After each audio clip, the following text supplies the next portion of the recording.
Hi loves! Ayan, samahan niyo kami going to Ipil. So, ayan na nga, on travel na nga kami. Actually, gusto lang namin makita yung Ipil. At makapag-long ride naman ang amin La Traviata. So, ayan, nandito na nga kami sa Vitali. So, ayan yung Vitali church nila. So, on the way na kami papunta doon. Kami lang na tatlo, yung anak ko, yung husband ko, at saka syempre, me, myself, and I. So, ganyan yung situation namin sa loob ng sasakyan. So, nakita niyo naman mga daan, masyado siyang pasikot-sikot, madaming mga curvings, kaya dapat talaga maging careful tayo sa pag-drive. Drive safely kasi may mga naghihintay sa atin sa bahay. At saka syempre may kasama rin kaming bata, kaya dahan-dahan lang talaga kami. Ang view pa lang, diba? Napaka-refreshing na. Parang out of Hindi ko alam kung saan out. So, ayun na nga, nandito na kami sa Zamboanga, Sibugay Province. So, ayun na nga, curvings pa lang yung madaming mga buses, mga trucks. So, yan yung mga nakakasalubong natin. At saka, syempre, maganda na yung tanawin. Parang feeling ko, tuloy na sa movie ako. Pero, syempre, charot lang. Anong klaseng movie yun? So, diba, para kakasyendera, yung mga nakikita kang ganitong view. So, ewan ko kung saan na to, hindi ko alam. Pero, basta, yung alam ko na papunta kami is sa Ipil. Kasi gusto niya daw makita yung tower. So, ayan na nga, yung sa rotonda nila. Nandito na kami sa Ipil. Nakarating na kami after 3 hours na biyahe, non-stop yun. Hindi kami nag-i-stop para makauwi na agad. Kasi yung namin, balikan lang talaga. Gusto lang namin makapag-picture dito.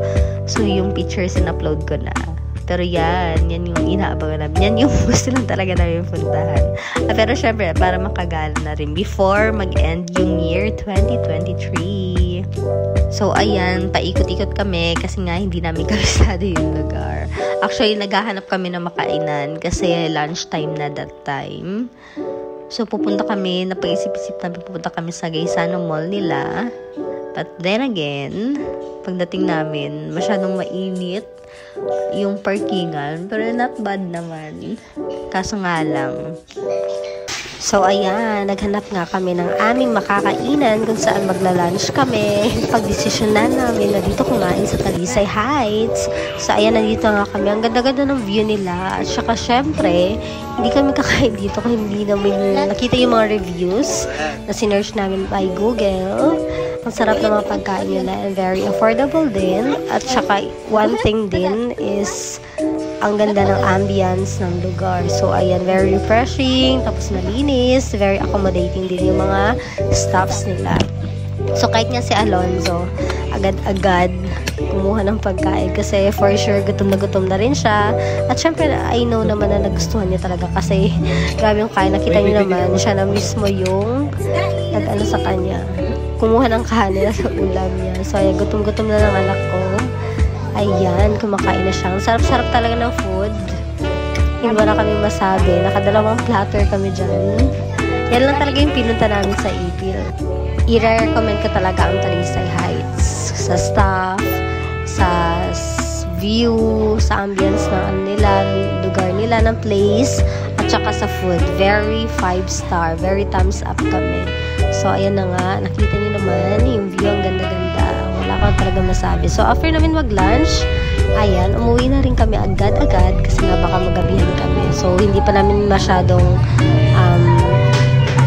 yung lugar. That's why kaya kailangan namin umuwi agad ng maaga. Hindi na kami gagabihin pa kasi delikado din as what I've said na maraming curvings ang lugar. So, ayan na, pauwi na. Thank you.